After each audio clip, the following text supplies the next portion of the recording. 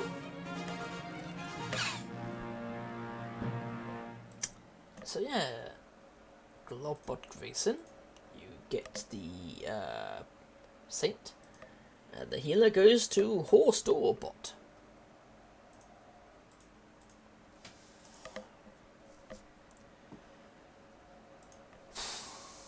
Right, where's the thing? 500 battles, get 8 kills. Oh, I've done that easily. And 12 assists. Motherfucker. Seems like the only way I can go that way is if I go this way first. I'll use this chance to do one more battle then.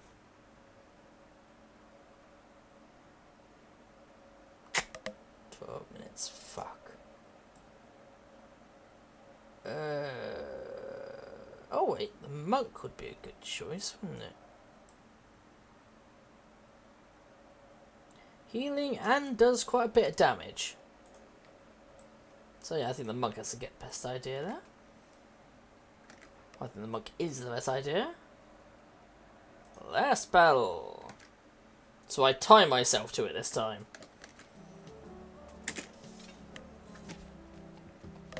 Only we can defeat Cassius Villainaire, which should be fairly easy, let's be honest. We got so many days ago and I've only got so many people to beat up.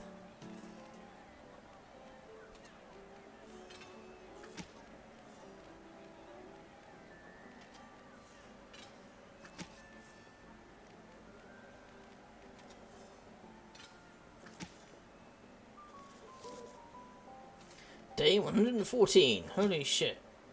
Didn't think the game was meant to go that long. But I think I just got greedy, wanted to try and get everything. 900 gold for another week extension, Jesus.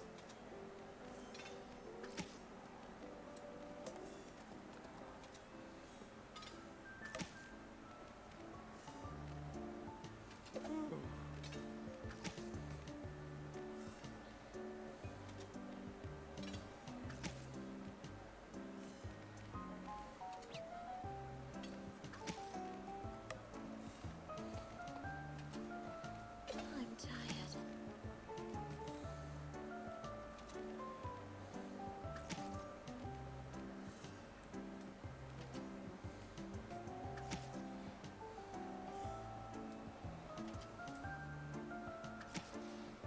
26,000 to train the Kingsman. See you in a few.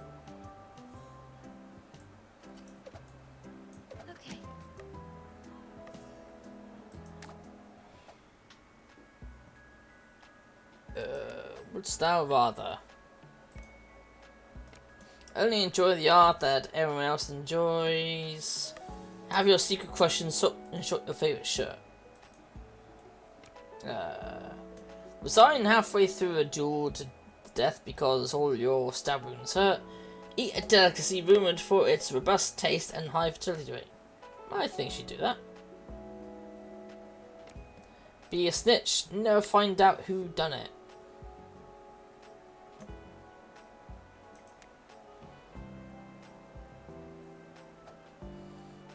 At least you got one bite.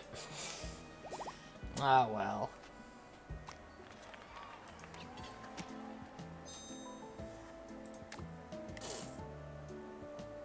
Da da da da da.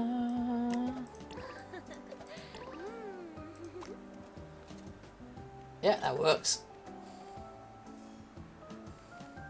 Ready now.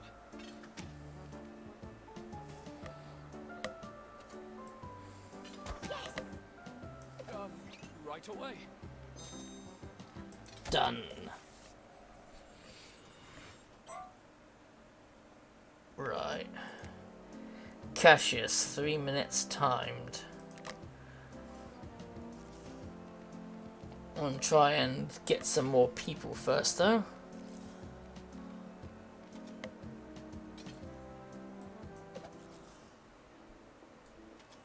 Certainly. Phew. Break time.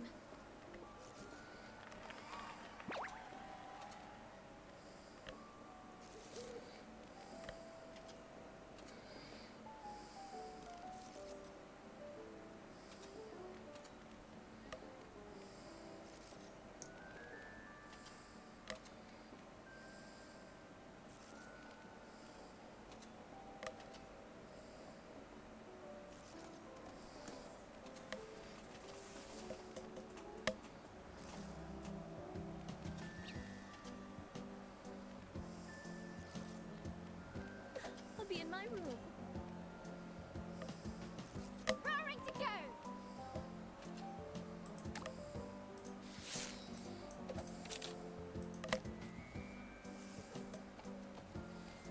Nope, no more. Okay.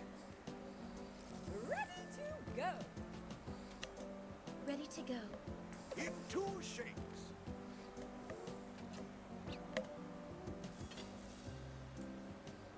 You've got it. Let's do it. Tired. With a mustache. I mean, he got quite the improved mustache, I must say.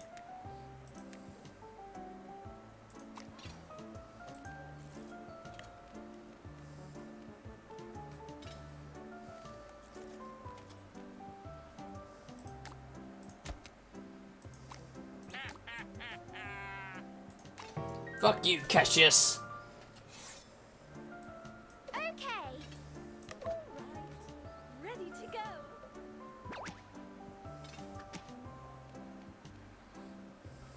Ah, teamwork up to level 10. I mean, level 9. May I?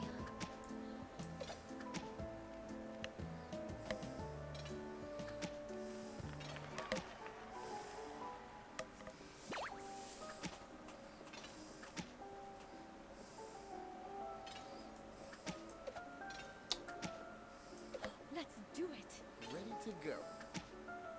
Ready now. You've got it. I better get some employees, because I'm much less of the employees than he is. Battle Butler. Santa Claus. Get this magazine. Santa Claus. Daily Factual reporting that a bunch of babies have been discovered near a fountain in Florida.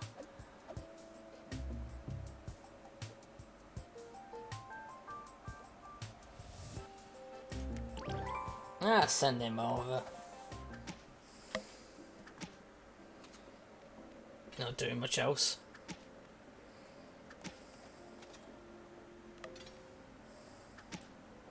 There.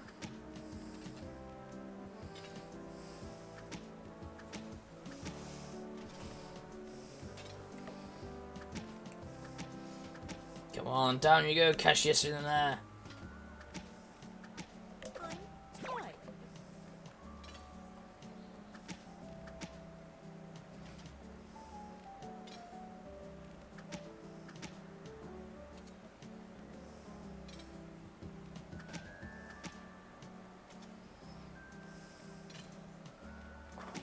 Woohoo!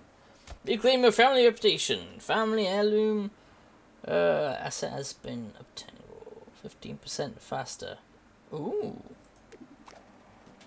Cassius stands before you, breathing heavily. His employee is defeated. He is all but defeated, barely able to keep his eyes open and his fists up.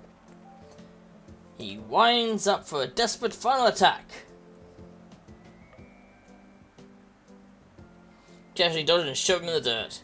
Cassius crumbles on you, stand triumphantly over his beaten and bloodied body. Bathe in the glory, extend your arms, close your eyes, and look to the heavens. Then you feel the gods smiling down on your brutal virtuous deed. Cassius silently kneels at your feet, dripping in blood. Over the cheers of the bloodthirsty park goers, you hear a faint whistling grow from the back. Oh, that's my cue to leave. Good luck.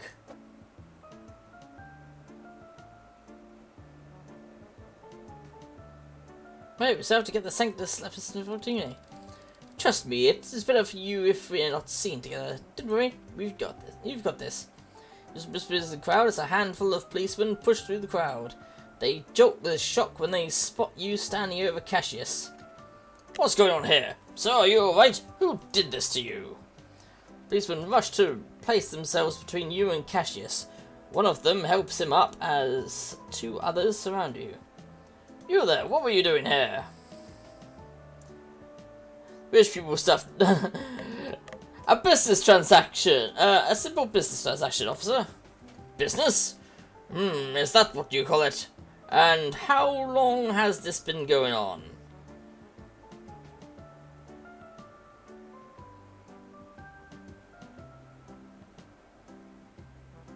I think it's best if I talk to a lawyer. Sounds like something a guilty person would say.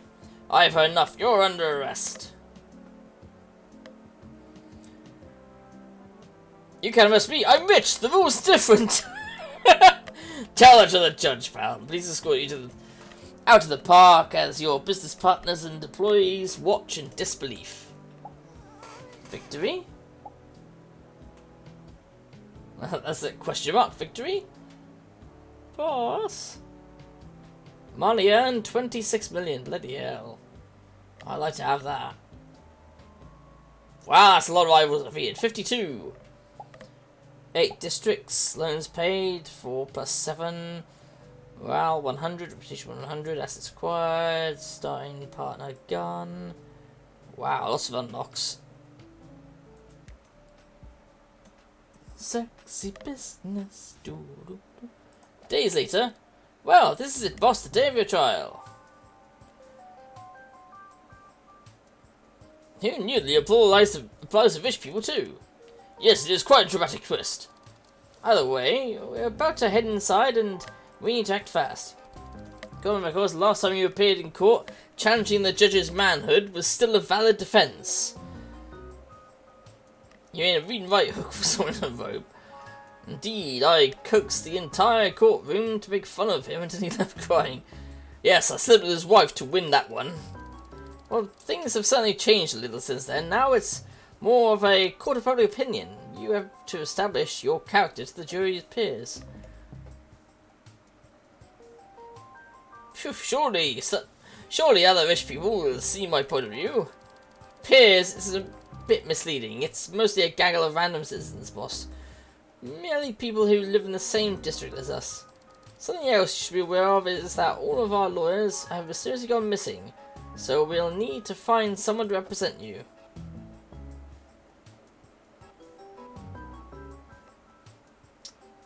He owns a law firm, but if I remember, he kind of just inherited it. He has no real interest in law. So, you, businessmate, you're the smartest person I know. A wise choice, boss. I'll do my best. You're in the courtroom and take your seat. Next to you is Cassius, sitting silently with his prosecutor. Antoine Hardmeat. Oh, hello, boss. Nice wig. Oh, thanks for noticing. I figured I should look the part.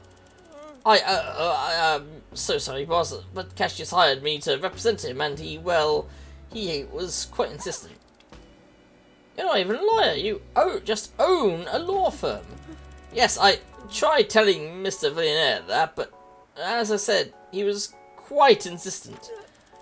Apologies, but I am bound by my honour to prosecute you to the fullest extent of the law. I won't be holding back. Otherwise, the Honourable Judge Strong. The judge enters the courtroom and takes his seat. Someone rings a bell.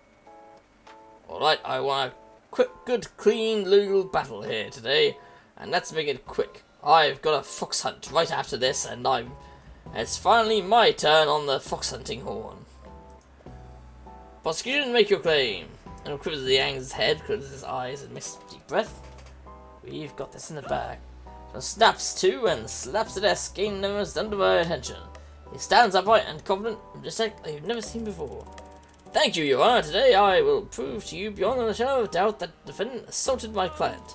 The crime beating the hell out of a respected member of society in broad daylight, no less.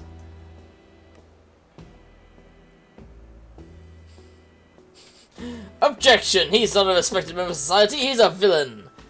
The judge bangs a gavel. Order! Order! You will have your chance to defend yourself. Keep quiet. Your Honor, if it would please the court, I'd like to address that claim. Cassius Villeneuve is both a man of character and an indispensable member of the community. Oh, fuck that. I have here records of countless charitable donations Cassius Villeneuve has made in the last year alone.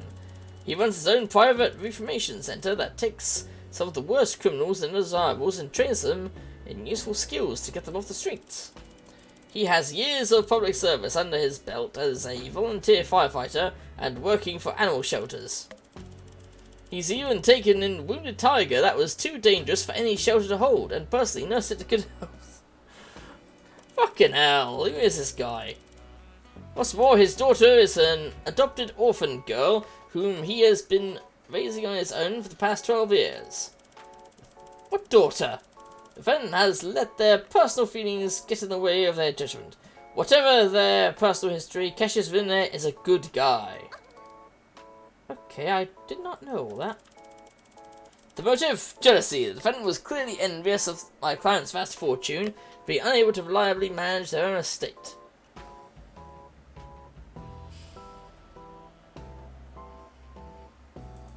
By your tongue. But finally, we come to the weapons. Fists. I submit exhibits 1 through 37. Dozens of eyewitnesses' accounts and police reports backing up the undeniable fact that the defendant attacked my client. I think you will find with our insurmountable mountain of evidence that this is an open and shut case. Thank you, Your Honor. The prosecution rests. Jury whisper among themselves and looks to you in a general expression of contempt. I see, those are pretty serious accusations. Defense, you may now present your case. Are you sure we says Your Honor? Of course, but let's make it quick. Boss, it's not no good for us. Maybe we had best put our heads together and figure out our next step. So the courtroom is strategized. Before we can get started, there's a knock on the door. Can you speak to them, boss? You traitor! How could you? No, please listen. I've come to offer you guidance. Pardon me for asking, but how are you so competent at this? You have no legal experience and you're tearing us up out there. Well, I just pretended like I was home reading to Custard. His favourite books are Ace Birdwell, Attorney at Law, and we always act out the parts. But here's the thing, I had no choice but to help Cassius. He kidnapped Custard. That dastardly bastard kidnapped a horse? What depth will he not sink? Quickly, I don't have much time. This is all being orchestrated by Cassius. He purposely lost you in the park, and he's using this trial to try and further ruin your reputation. Here's the thing, when it comes to his life outside of you, the man's a saint. Cassius is widely beloved, kind, and giving. I don't know if it's all an act or what. Either way, I've got a defense strategy that I think will work for you. This is really just a case of open public opinion. All you have to do is dazzle the jury. You really are a magnificent person, boss. I'm sure if you call some character witness, you can turn the tide.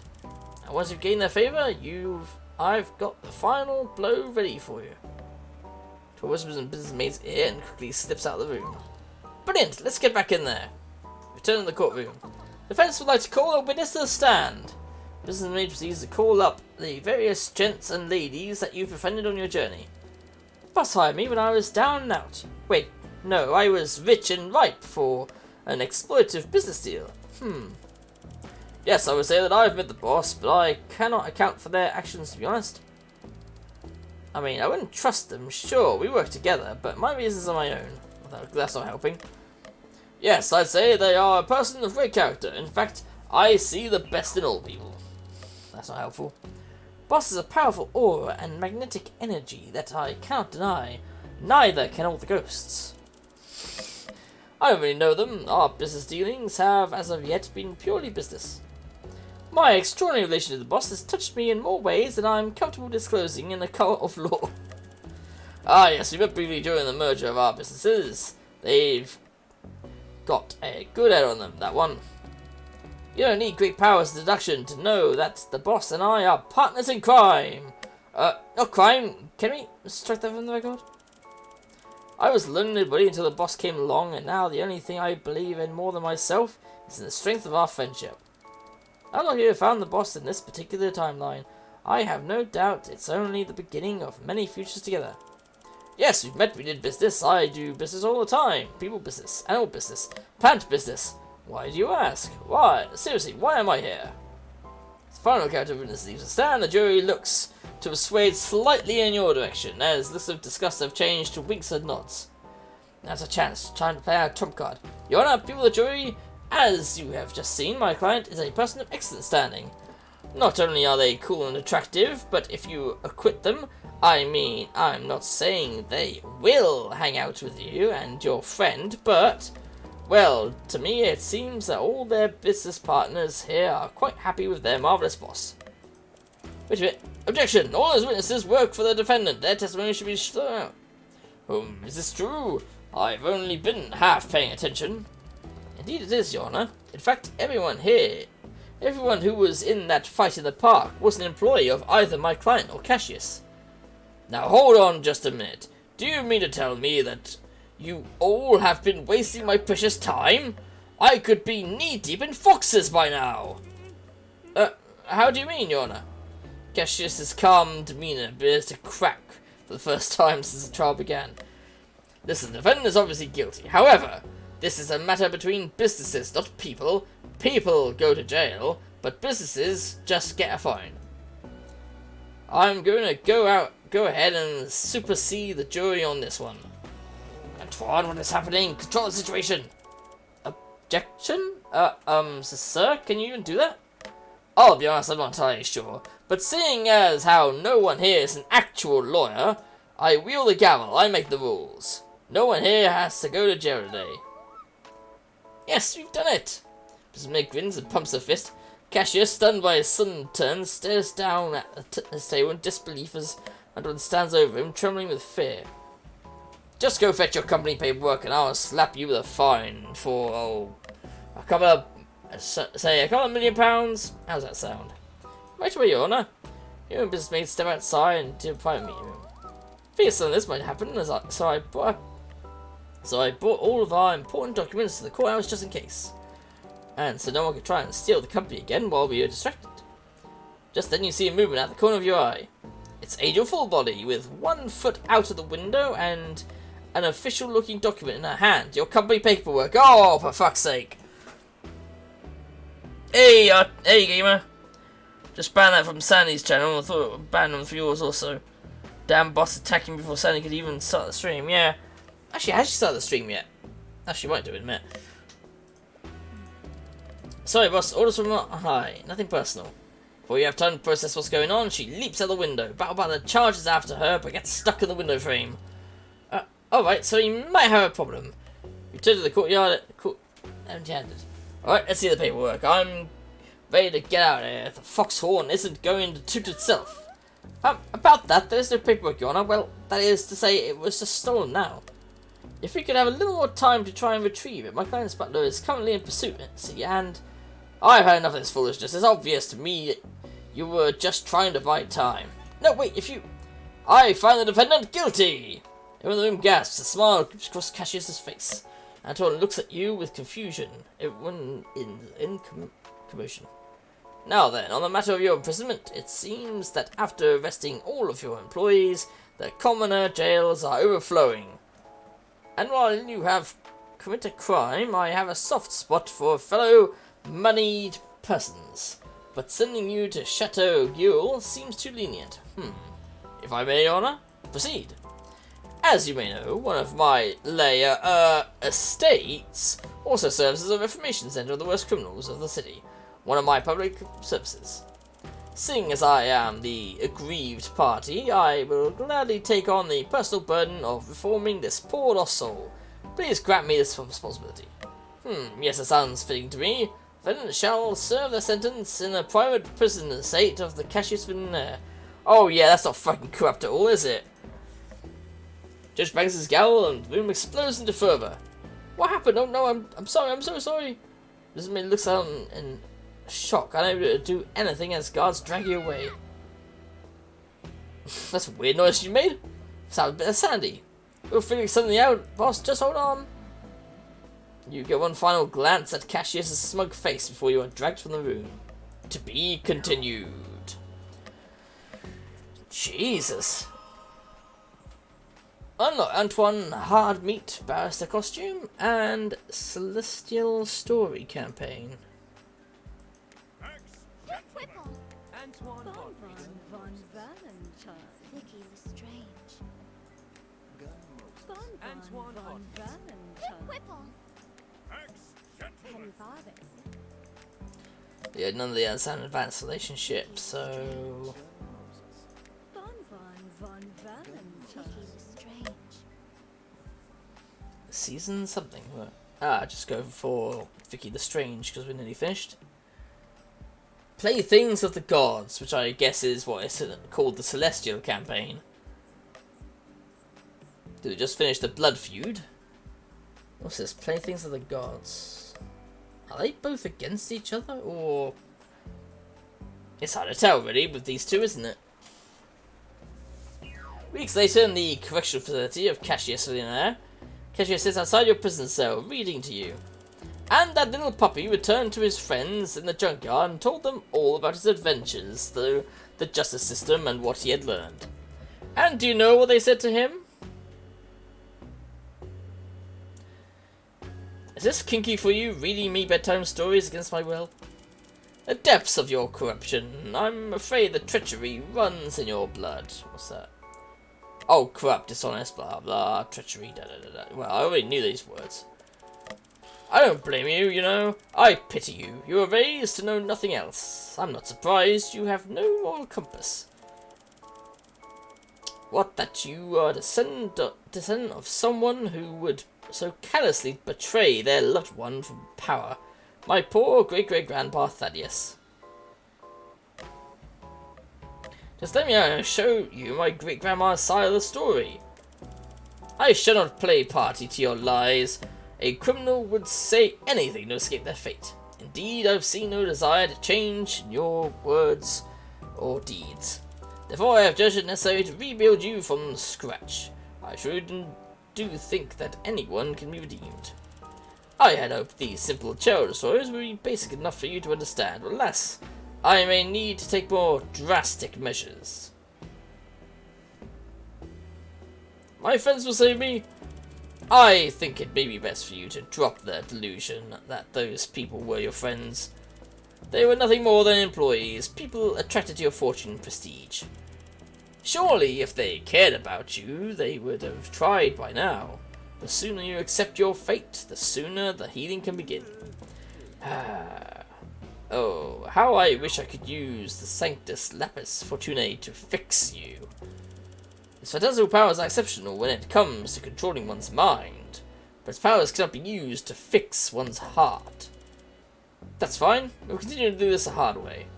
Cassius stands up, revealing the Sanctus Lapis Fortunae on the display in the cell opposite yours. I climbed from the depths of insignificance all on my own, without the assistance of a mystical relic. I don't need to start relying on it now.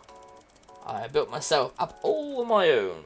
Now look at me, my own lair, my arch nemesis caged, a successful rubber empire, and great public acclaim.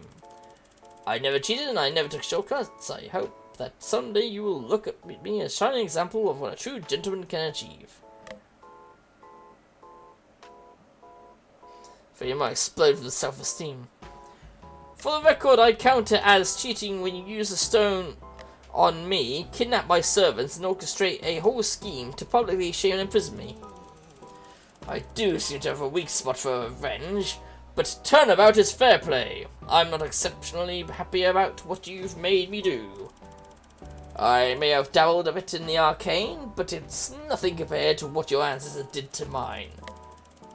I have not abandoned you on an island to die. I have taken you, an undeniable, under my gracious wings. But enough for now. Gaze upon your failure and think about your future here with me. He gestures at the Sanctus Lapis Fortunae on the display just out of your reach. I will return in the morning. Cassius makes his leave.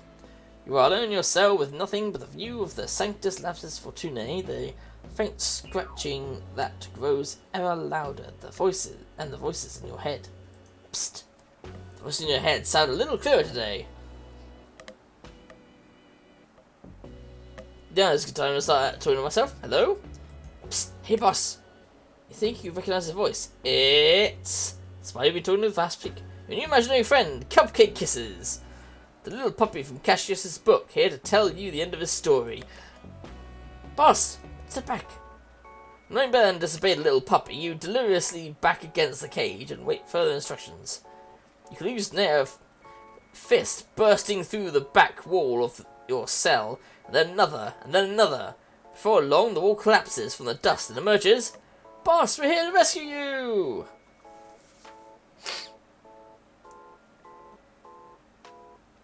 You're not the little puppy. I'm not taking orders from you. Angel steps forward from the dust. You're dehydrated, boss. Here, take this water. And you stole from my company. You betrayed me. Calm down, boss. Give us a chance to explain. She forces the water into your mouth as you are too exhausted to really fight back. So it hits your lips, you immediately feel full of vim and vigor. This is a special concoction made by Vlad Nibblesome. He guaranteed me it would fill you with moxie and shouldn't be very lethal. To regain your former luster and your senses return to you, you see that standing in the cell with you are all your friends. Penny Farthing, Antoine Hardmeat, Pip Whipple, Bon Bon Von Valentine, Vicky Lestrange, Business Maid, Battle Butler, and Angel Fullbody. Does anyone care to explain what's going on? Boss, it's a kind of long story. Are you sure we have time to explain? No, now then, let's reclaim the stupid magic rock so Cassius can't keep getting a leg up on us and then get the heck out of here. Angel steps up to the cell door and begins picking the lock. Battle Butler gets impatient and signals everyone over. Battle Butler and all your friends grab onto the cell bars and begin pulling their muscles, flexing and ripping their clothes asunder. The walls surrounding the cell crack and crumble. The structural integrity of your cell is no match for the combined muscles of friendship! The entire wall of bars breaks free of the surrounding support and is loudly dropped into the ground.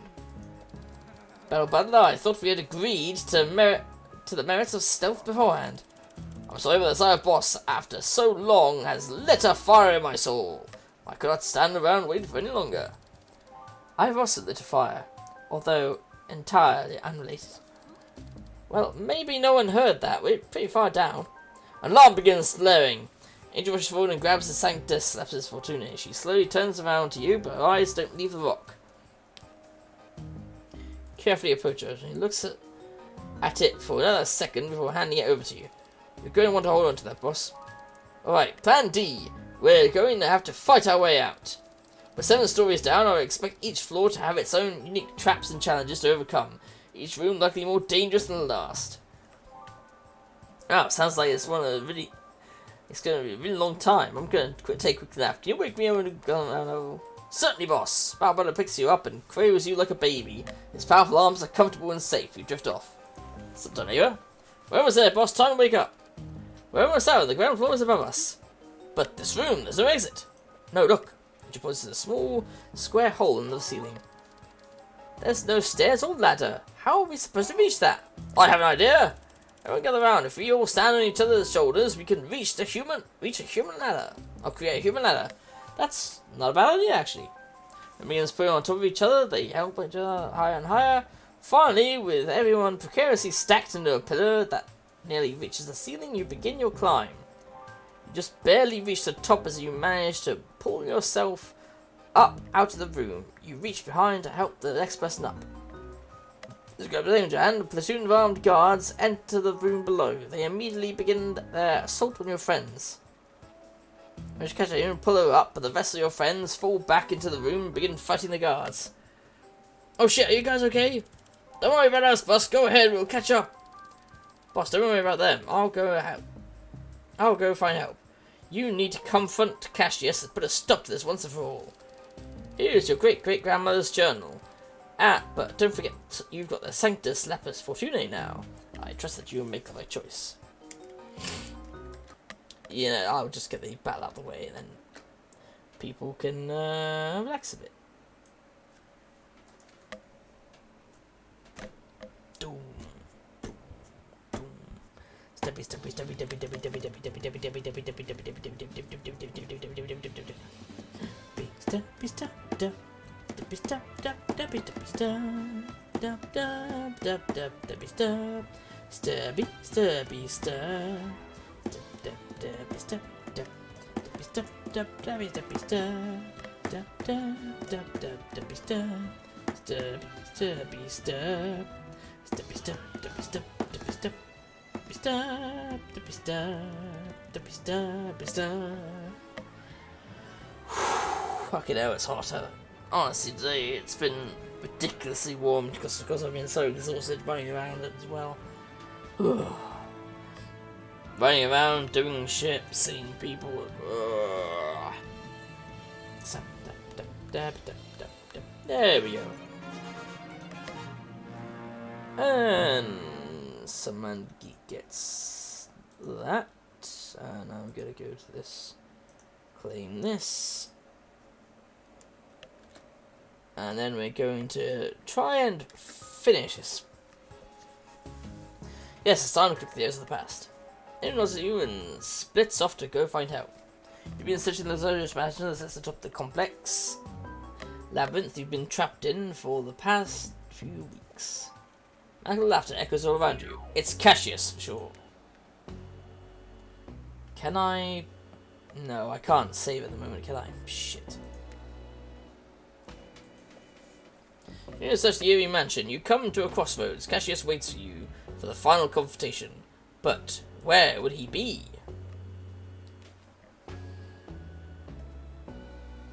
Head left into the bedchamber of Cassius and head up the spiral staircase to the stormy rooftop. That sounds about correct.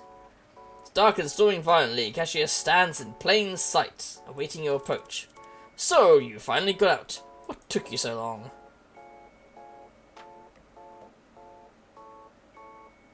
Oh, first there was a plan involving a key and my butt, and then there were your shovel dogs and the mice.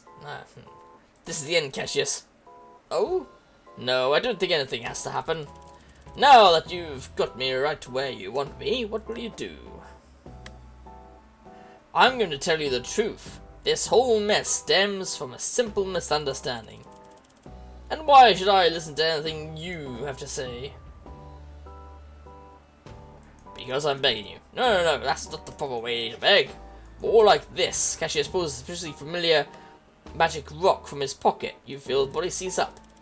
Did you really think I would leave the real Sanctus Lapsus Fortunae where you could get it?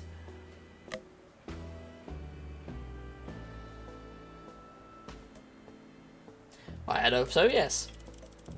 I fear you have once again failed to realize that I am, as always, in full control.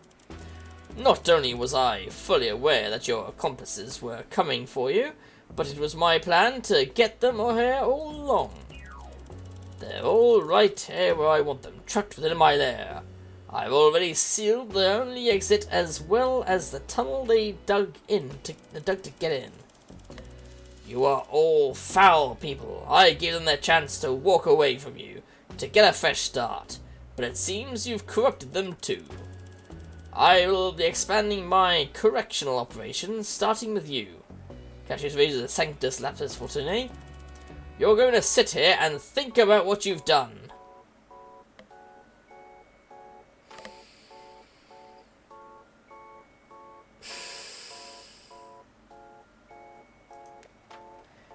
You stand so against Cassius, but to no avail. There's no way out of this. Escape is not possible. Now dance for me! Don't not dance. The power of the substance compels you. Don't bother resisting. I can do this all night. Your actions are not your own. How long can you hold on, I wonder? You'll never escape. You can't defeat me.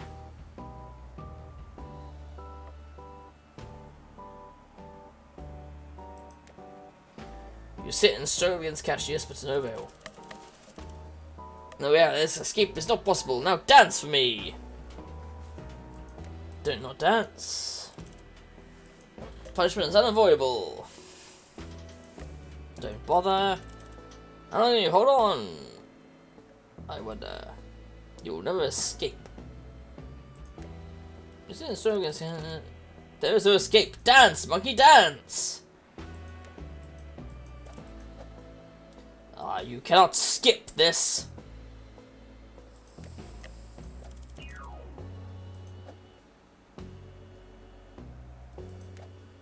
Psst, hey boss. Ninja's eyes peeks out from behind a missing brick in the nearby wall. It's too dangerous for me to make myself known to Cassius, but I think I can still assist you. There must be some way to break free of his power. There is no escape! Dance, monkey, dance!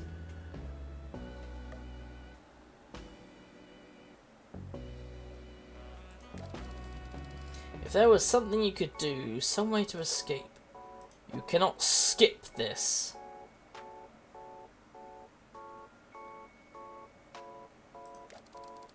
The solution is probably right in front of us. How long can you hold on? You'll never escape. So many break through his power. Ah!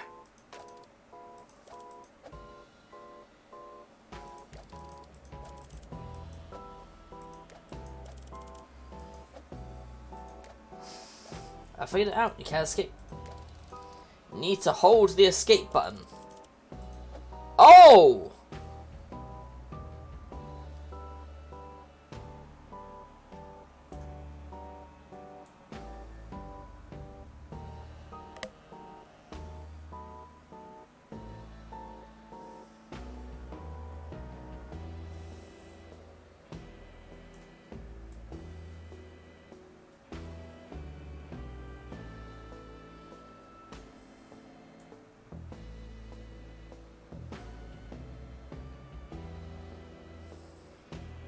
What escape button?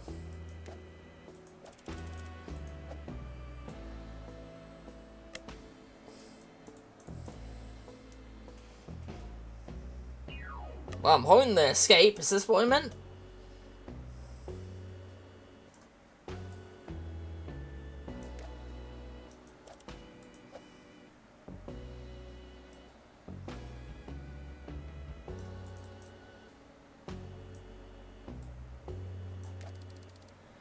Need to hold the escape button. Ah! That button!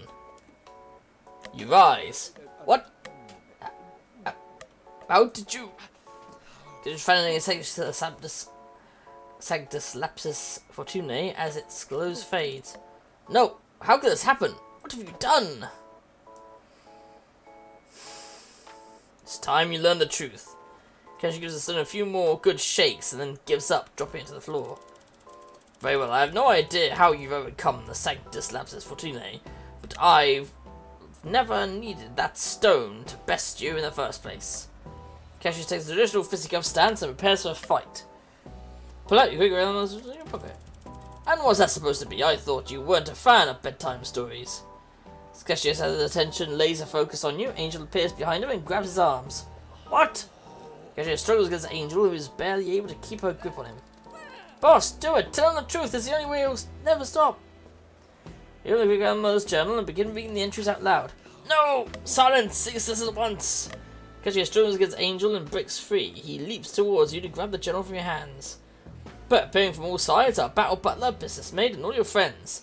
They all grab Cassius and pin him to the ground. You! How did you escape? The power of friendship. Also a lot of punching and throwing and breaking things. You've got him, boss. Finish it. Also, Cassius was pinned to the floor, violently struggling no avail. Oh, stop fussing like a baby and let's just listen. Continue reading your great-great-grandmother's... about your great-great-grandmother and Cassius's great-great-grandfather. Cassius begins to see the whole picture. As soon as he reveals it, Cassius stops struggling. He hears the tale of how his ancestor wanted to abuse the power of the Sanctus Lapsus Fortunae. As he processes everything, tears well up in his eyes. Everyone lets go of him. He sits on his knees and just listens. When you are done, he slowly takes the journal to check it for himself, his hands visibly shaking. I see. It is I, my bloodline, who have been the villains this whole time. It's not too late to make amends. I need time to think about things, everything, my entire life's purpose. Keshi stares blankly at the journal, held limply in his lap. You may leave. I will pester you no more, and... I'm so sorry. Keshi lowers his head in shame and chokes back tears. I think we should go, boss. Cassius won't bother us anymore. We've won. I'll leave him to think about what he's done. The new friends walk away and a new glow fills the room. You all turn to see Cassius encircled by an unnatural ring of purple light. What in the hell? Cassius looks around frantically as an ashen, blackened arm reaches out of the stone floor to claw at him. No, what's happening? That's a gateway to hell. He's being dragged to hell, it would seem. The arm pulls down Cassius as he starts to sink unnaturally into the floor. Help! You have to help me, please! Fuck it, I want to help anyway. Who wants to help? I runs with a glowing ring to help Cassius, but is repelled by immense heat emanating from the unholy light. Ah, shit! Cassius disappears into the floor, and the glow of circle fades. Well, that can't be good. You all stand around dumbfounded. Nothing left to do, you eventually leave, unsure of what the future holds.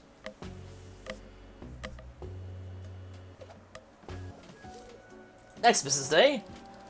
Well then, I think the best thing for us to do is to get the business which has helped us district of our harrowing adventure.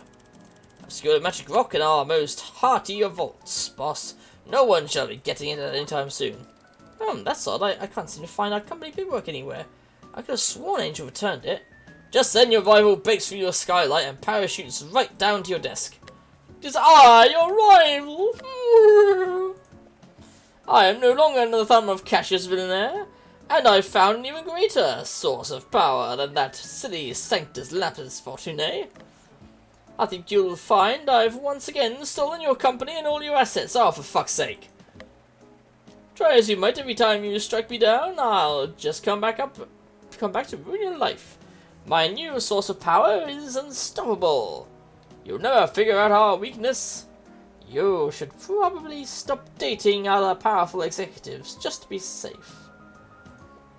Wahaha. Your rival climbs out your window, laughing all the way. I guess we're back to business as usual. Boss, I knew this was important. Does it involve a rival stealing business again? Yes, I think I know how to stop it. As you may recall, once we defeated Cassius, he was engulfed in another worldly light and dragged into the floor by creepy, shadowy arms. Indeed, how unbecoming of him. Yes, after we all bore witness to that impossible event, I was forced to reconcile with the unexplainable events in my own life to now. I've come to the conclusion that we are mere pawns in this celestial game of chess between the forces of heaven and hell. I'm a simultaneous this, therefore what you are saying makes no sense. It's got to be a bit hard to deny the supernatural at this point, boss. Sure, because his head descent was mere smoke and mirrors. I'm afraid not, boss. I should probably start by finally revealing to you who our mysterious benefactor is. The one who's been pulling my strings this whole time. Now that you mention it, we do seem to have an endless windfalls of venture capital no matter how many times our business gets stolen or go bankrupt. Let me explain. Some time ago, I was approached by a man who professed to be an angel, the kind with wings. He offered me a miracle in exchange for a good deed. Thinking it nonsense, I took the deal. I got something I wanted, and all I had to do was agree to help someone. That someone was you. I was instructed to help you rebuild your business and defeat your rival. Miraculously, the resources I need to assist you have always arrived in my lap, just in time. Finances, property deeds, business plans, whatever we needed would find its way to me. I'll be honest, I tried reallocating some of these resources to myself, but I strangely couldn't. It seems that the deal I made with this angel has bound my soul. With each passing day, I find it harder and harder to commit unsavory deeds. You can't sin, how tragically boring! I haven't been able to steal, cheat, or lie without extreme force of will. It's exhausting. Poker night has been a real shit show.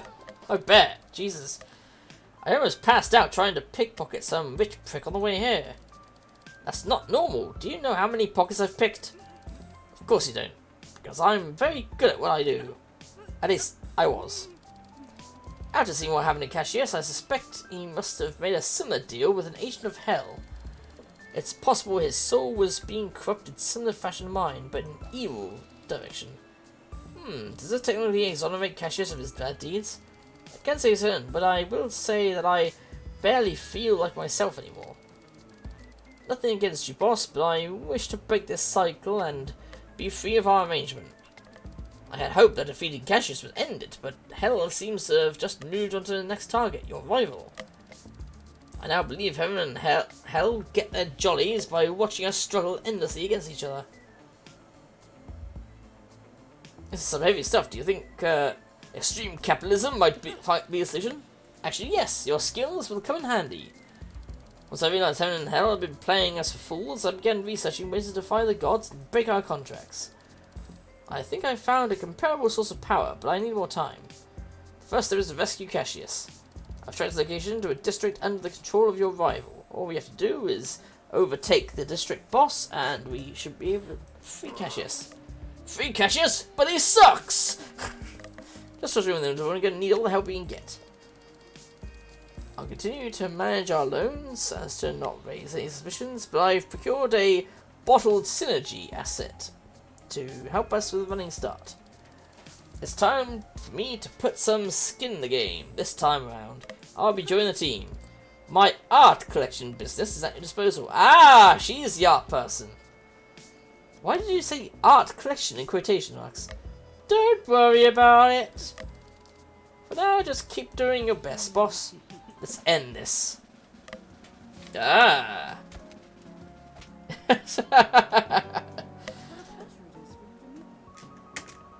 Oh shit. That's the one. That's the button. That's the button I wanted. Bold synergy. Accessory share one. Doesn't share one share. Ah. Oh no, share one pool of employees. So it's not just. Oh, you have that. You have that. Which is perfect, really. Loan due in 6. How are we going to pay it? Money.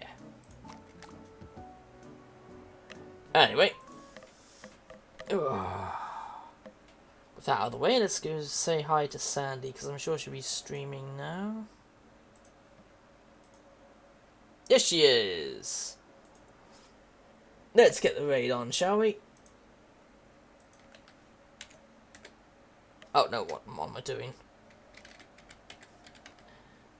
I was typing in raid, like we're gonna raid a raid. Whatever. Alright, hope you all loved the game. We've beaten that Cassius villain there, and now we're in a fight between heaven and hell for capitalism.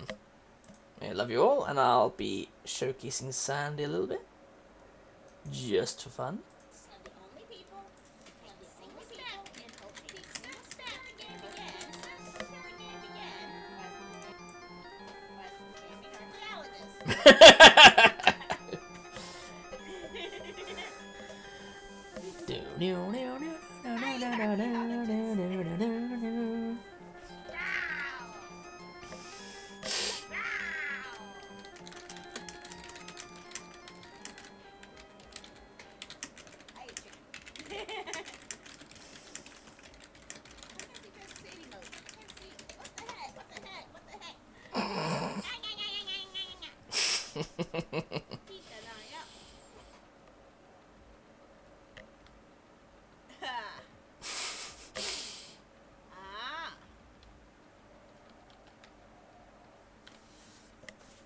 Anyway. Oh, this one.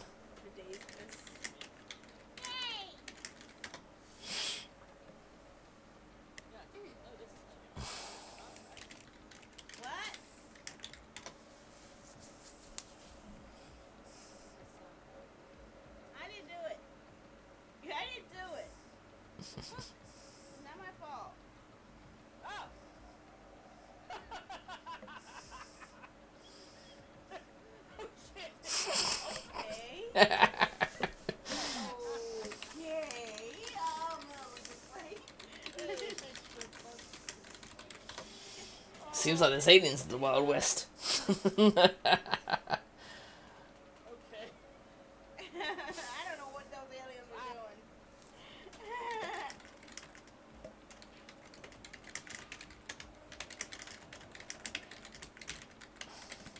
That was 16 students. Wow. And they were very offended that I was watching them.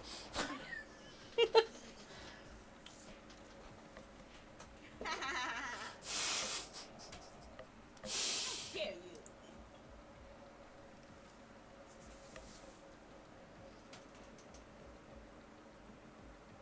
I can resist. I can resist.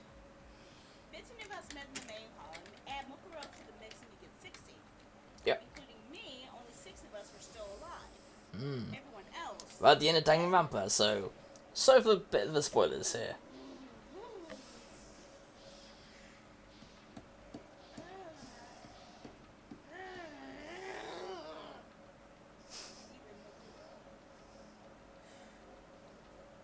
Why did you have to show me all those dead people?